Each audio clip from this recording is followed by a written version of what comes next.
ఓం సమర్థ సద్గురు సాయినాథ్ మహారాజ్కి జై. ఓం సాయిరామ్. మన బాబా కుటుంబ సభ్యులందరికీ నమస్తే అండి. హాయ్ ఫ్రెండ్స్, మీ అందరిపైన షిరిడి సాయినాథుని ఆశీస్సులు ఉండాలని, మీరు ఎల్లప్పుడూ క్షేమంగా సంతోషంగా ఆరోగ్యంగా ఉండాలని మనస్ఫూర్తిగా బాబా గారిని కోరుకుంటున్నానండి. ఇంక ఈరోజు వీడియోలో మన బాబా గారి సందేశం అండి. ఈరోజు మన బాబాగారు మన ముందుకి పసుపు, కుంకుమ, విభూది ఈ 3 వస్తువుల్ని తీసుకువచ్చారండి. మీరు బాబాగారిని స్మరిస్తూ ఒకటైతే అనుకోండి. బాబాగారు ఎటువంటి శుభవార్త చెప్పబోతున్నారు, మనకి రాబోయే రోజులలో మనకి ఎటువంటి మంచిగా జరగబోతుందో అన్నీ కూడా బాబాగారు చెబుతారండి. అవి ఏమిటో బాబాగారి మాటల్లోనే తెలుసుకోండి ఫ్రెండ్స్. చిన్న రిక్వెస్ట్ అండి, మన వీడియోస్కి అయితే ఒక చిన్న లైక్ ఇవ్వండి ఫ్రెండ్స్. ఇంక వీడియోలోకి వెళ్ళిపోదామండి. ముందుగా అయితే కుంకుమ తాకిన నా బిడ్డకు ఈరోజు నేను నీకు నా దర్శనమిస్తున్నానమ్మా. వెంటనే నీ సమస్యలు మటుమాయమవుతాయి. ఎంతో కాలంగా వేధిస్తున్నా నీ సమస్యలు తొలగిపోయి అనుకూలమైన రోజులు ప్రవేశిస్తాయి. ఆ తరువాత నిత్య సంతోషంగా నీ రోజులనేవి గడుస్తాయి తల్లి. ధన సమృద్ధి కూడా కలుగుతుందమ్మా. ఇప్పటి వరకు ఏ పని చేసినా కలిసి రాక ఇబ్బంది పడుతున్న నీకు ఆ పని కనపడటమే ఆలస్యం క్షణాల్లో అవుతుంది. దాని ద్వారా అధికమైన ఆదాయం నీవైతే పొందుతావు తల్లి. ప్రతి క్షణము కూడా జీవితంలో నువ్వు పోరాటం చేసినావు. ఈ పోరాటంలో నువ్వు గెలిచావు. ఇంక నీ జీవితం గెలుపు తప్ప ఇంకేమీ ఉండదమ్మా. ఎందుకంటే ఈనాటి వరకు నువ్వు అనుభవించిన జీవితం నరకప్రాయమైన జీవితం. మీ దగ్గర 1 రూపాయి ఉంది, కానీ అవసరాలు మాత్రం 100 రూపాయల కన్నా ఎక్కువగా ఉంటున్నాయి. మరి నీ దగ్గర ఉన్న 1 రూపాయితో నీ జీవితం ఎలా నెట్టుకు వచ్చావు? ఒక్కసారి ఆలోచించుకో.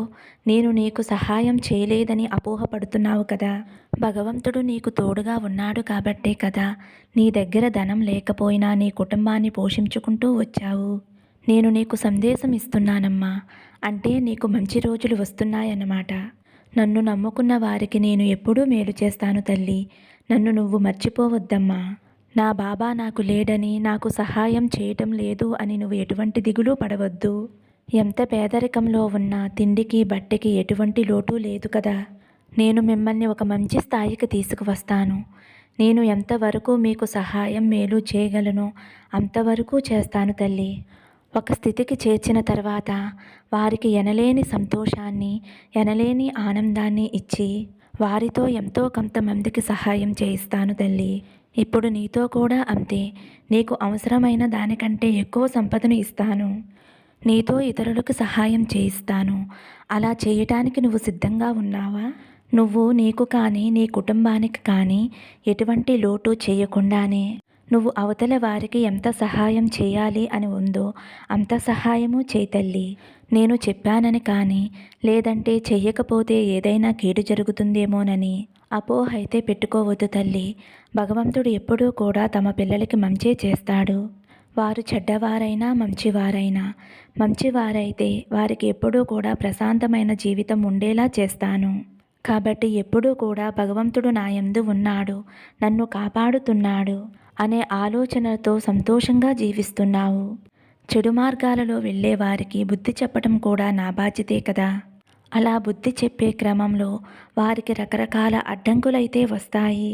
ఇప్పుడు కూడా వారికి మంచి చేయటానికి చేసే ప్రయత్నమే. కానీ వారు మాత్రం భగవంతుడు మాకు ఏమీ చెయ్యడు, మాకు అన్నీ లోటే, మంచి వాళ్ళకి మాత్రమే కష్టాలు పెడుతున్నారు, చెడ్డవాళ్ళకైతే మంచి జరుగుతుంది అని అపోహపడుతున్నారు.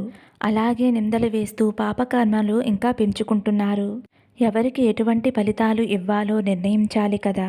కాబట్టి ఎవరైనా మంచి మాటలు చెబుతున్నారు అంటే భగవంతుడే వారి రూపంలో వచ్చి వారు చెప్పే మాటలను స్వీకరించి మీరు చేస్తున్న పనులు ఎలాంటివో అని గమనించి ప్రయత్నిస్తే ప్రశాంతమైన జీవితాన్ని గడుపుతావు తల్లి. నేను నీకు కనిపిస్తున్నప్పుడు నీ మనసు చాలా తేలికై సమస్తము నీ ఆధీనంలో ఉన్నట్లు, ఎంత ఆనందంగా ఉన్నట్లు భావన కలుగుతుంది. ఇకపై జీవితమంతా కూడా అదే ఆనందంలో ఉన్నట్లు గడుపుతావు. నేను చెప్పిన విధంగా నువ్వు ఒడ్డుకి చేరిన తర్వాత మరికొంతమందికి సహాయం చేసి రక్షించు తల్లి. ఆ పుణ్యం నీ ఖాతాలో చేరుతుంది. నీకు అవసరమైన సమయంలో నీకు ఎంతో చక్కగా ఉపయోగపడుతుంది. నేను చెప్పిందంతా గుర్తుపెట్టుకుని సంతోషంగా ఆనందంగా ఉండు తల్లి. నీకు నీ కుటుంబానికి ఆయురారోగ్య అష్టైశ్వర్యాభివృద్ధి కలగాలని నా ఆశీస్సులు నీకు అందిస్తున్నాను తల్లి అని అయితే మన బాబాగారు కుంకుమ తాకిన వారి గురించి ఇలా చెప్తున్నారండి. ఇప్పుడు పసుపు తాకిన వారి గురించండి. పసుపు తాకిన నా బిడ్డ ఎవరైతే ఉన్నారో, తల్లి ఎందుకమ్మా అంత నిరాశ చెందుతున్నావు? నిరాశ అనేది వద్దు. కష్టసుఖాలు అనేవి మానవ జీవితంలో సహజమే. అయితే ఒక్కొక్కరికి వచ్చిన కష్టం వెంటనే విముక్తి లభిస్తుంది. మరికొందరికి కొంతకాలం పడుతుంది. ఇప్పుడు కష్టం అనుభవిస్తున్నాము అంటే ఒక కారణం ఉంటుంది.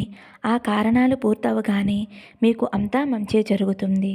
అంత మాత్రం చేత ఆలస్యం అయిందని ఆవేదన చెంది పరిస్థితిని విషమంగా మార్చుకోవద్దు. నువ్వు ఎన్ని ప్రయత్నాలు చేసినా ఎంతగా ప్రయత్నించినా ఎదుగుదల అనేది కనిపించడం లేదు కదా తల్లి. నువ్వు ఏ పని మొదలుపెట్టినా అందులో ఏమాత్రమో కూడా ప్రయోజనం అనేది లేకుండా ఉంటుంది కదా తల్లి. మరి సమయం రాకుండా ఎటువంటి పరిస్థితినైనా చక్కపెట్టడం కుదరదు కదా తల్లి. పరిస్థితులు మనకు వ్యతిరేకంగా ఉంటే ప్రశాంతత కరువై మానసిక వేదన కలుగుతుంది. అప్పుడు చేయవలసిందల్లా ఒకటేనమ్మా, పరిస్థితులు చక్కబడాలని దైవాన్ని కోరుకోవటమే మన పని. మనం రెట్టింపు ఉత్సాహంతో భగవన్నామ స్మరణం చేయటం తప్ప వేరే ఆలోచనలు ఏవీ కూడా చేయకూడదు. నిరాశ చెందకూడదు. నిరాశ మనల్ని కిందకు లాగేలా చేస్తుంది.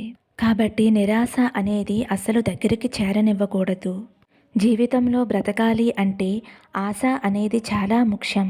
ఆశ ఉంటే కొంచెం ఆలస్యమైనా సరే మనకున్న ఆశయాలన్నీ కూడా సాధించగలుగుతాము. కనుక తల్లి నిరాశ అస్సలు చెందవద్దమ్మా. ఏదైనా సరే నీకు అనుకూలంగా మారుతుంది అనే ఆలోచనలతో ఉండు. నీకు అంతా మంచే జరగాలని నేను ఆశిస్తున్నానమ్మా. అలాగే నా ఆశీస్సులు కూడా నీకు అందిస్తున్నాను బిడ్డ.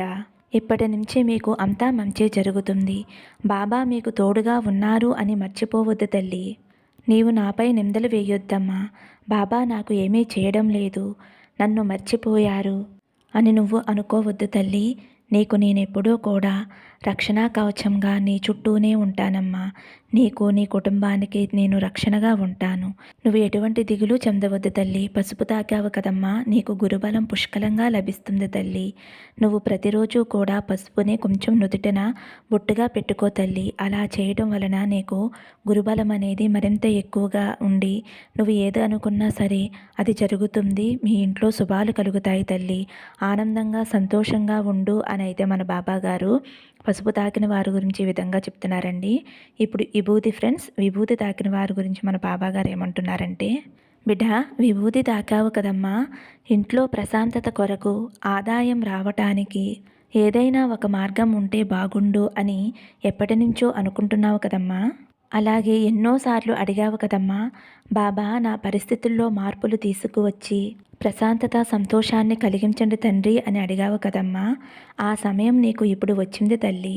అందుకోసం నువ్వు నా కోసం ఏమి చెయ్యాలో అది నేను చెబుతాను. నేను చెప్పిన విధంగా చేసుకుని నీ కుటుంబానికి ప్రశాంతత చేకూరుస్తావు కదా. అందుకోసం నువ్వు ఏమి చెయ్యాలో చూడు. నీకు వచ్చిన సమస్య ఏమిటి అంటే ఆదాయం వస్తుంది, కానీ అది ఎలా ఖర్చు అవుతుందో నీకు కూడా తెలియడం లేదు. నెల పూర్తి అవ్వకుండానే నీ దగ్గర ఉన్న డబ్బు పూర్తిగా అయిపోతుంది కదా. అక్కడి నుండి మిగిలిన రోజులు ఎలా గడపాలో అర్థం కాకుండా అయోమయ స్థితిలో ఉంటున్నావు కదా. నీ కుటుంబానికి అవసరమైనవి చేయడానికి ఎంతో ఇబ్బంది పడుతున్నావు. కొన్ని సమస్యలు తొలగాలి అంటే నువ్వు చేయవలసిన పరిహారం ఒకటి ఉందమ్మా. నువ్వు నా మీద నమ్మకంతో చేస్తావు కదా తల్లి. ఆ పరిహారం ఏమిటో తెలుసుకుని నేను చెప్పిన విధంగా చెయ్యి. చక్కగా నీ పరిస్థితులు నువ్వు మార్చుకో అమ్మా. నీ ఇంట్లో ఉన్న తులసి మొక్క దగ్గర ఈ పరిహారం చెయ్యాలి తల్లి. ఒకవేళ నీ ఇంట్లో తులసి మొక్క లేకపోతే ఒక మంచి రోజు చూసుకుని తులసి మొక్క తెచ్చుకుని నీ పెరట్లో నాటుకో తల్లి. అలా నాటిన తులసి మొక్కకి రోజూ నీళ్లు పోస్తూ ఉండాలి. ఆ తులసి మొక్కను మీ ఇంటి సింహద్వారానికి ఎదురుగా ఉంచుకోవాలి. ఆ తులసి మొక్క మొదట్లో ఒక రాగి నాణాన్ని ఉంచి అది పైకి కనిపించకుండా మట్టితో కప్పివేయాలి. ప్రతినిత్యము కూడా తులసి మొక్కకి నీ శక్తిని కొలది పూజ చేసి నైవేద్యం ప్రసాదంగా పెట్టు. కేసరి కానీ పరమాన్నం కానీ కొంచెం పంచదారైనా సరే తల్లి, పటిక బెల్లమైనా సరే, బెల్లమైనా సరే, ఏదైనా కొంచెం ప్రసాదంగా పెట్టు. కాస్త తులసమ్మ తల్లికి నీరు సమర్పించిన తర్వాత నీ మనసులో కోరిక ఏదైతే ఉందో ఆ కోరిక అనేది ఆ తులసి మాతకి సమర్పించుకో తల్లి. అలాగే ప్రతిరోజు కూడా గడపను కూడా పూజించాలి. నీకు వీలు కుదరకపోతే, సమయం లేకపోతే కనీసం శుక్రవారం రోజునైనా గడపని పూజించాలి. ఎందుకంటే లక్ష్మీదేవి అమ్మవారు నీ ఇంటి సింహద్వారం నుంచే వస్తారు కాబట్టి నీవు పసుపు, కుంకుమ, అక్షింతలు, పువ్వులు ఇలా గడపకి సమర్పించుకుంటే నీకు ఎంతో శుభం కలుగుతుందమ్మా. ఆ అమ్మ సిరులు తల్లి, కొలువుండేది గడప దగ్గరే కదా తల్లి. కాబట్టి ఆ అమ్మను పూజించు, ఆ అమ్మను ఆహ్వానించు. ఇలా నువ్వు గడపని పూజ చేస్తూ ఉండు. ఇలా చేయటం వలన కొన్ని రోజులలోనే మీ కుటుంబంలో ఉన్న ఆర్థిక ఇబ్బందులన్నీ తొలగిపోయి మీరు అనుకున్న పనులన్నీ జరుగుతాయి. మీకు ఉద్యోగం కోసం ప్రయత్నం చేసి చేసి విసిగిపోయినా వెంటనే మీకు ఉద్యోగం అనేది లభిస్తుంది. ఇలా ఏ కోరికైనా సరే తీరిపోతుంది. నా మీద నమ్మకంతోటి, భక్తితోటి చేసి చూడు తల్లి. నువ్వు ఏదైతే కోరుకుంటున్నావో అది నీ కళ్ళ ముందు ఉంటుందమ్మా అనైతే మన బాబాగారు విభూతి తాకిన వారి గురించి అయితే ఇలా చెప్తున్నారండి. ఫ్రెండ్స్, మన బాబాగారు ఏం చెప్పినా మన మంచి కోసమే చెప్తారు కదా ఫ్రెండ్స్. మరి మన బాబాగారు అందించిన ఈ సందేశం మీ అందరికీ కూడా నచ్చింది అనుకుంటున్నానండి. నచ్చితే ఒక చిన్న లైక్ ఇవ్వండి. అలాగే ఫస్ట్ టైం చూసేవారైతే మన బాబా భక్తి ఛానల్ తప్పకుండా సబ్స్క్రైబ్ చేసుకుని సపోర్ట్ చేయండి ఫ్రెండ్స్. సర్వే జన సుఖినో భవంతు. సమస్తం సద్గురు సాయినాథార్పణమస్తు. శుభం భవతు. జై సాయిరామ్.